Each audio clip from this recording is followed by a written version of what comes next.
Welcome everyone, I would like to show you how to go from iOS 15 beta to iOS 15 stable. So what you want to do is open up settings and then just find general and then scroll down until you see VPN and device management. And first of all, check if you have the iOS 15 configuration profile. If you do, tap on this one, then tap on remove profile and remove. What this means is any beta downloads will be completely removed off of your device, meaning in the future you will only see stable releases. And to check if you have a stable release available, go to save general and software update.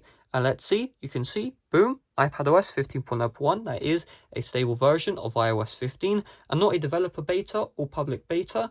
If you see iOS 15. whatever, this software is up to date. What this means is either you're already on a stable version of iOS 15 because some Goldmaster builds of beta firmwares are also the same as the public release, but at the same time, you could also be on a beta, and let's say you're on iOS 15.1 beta.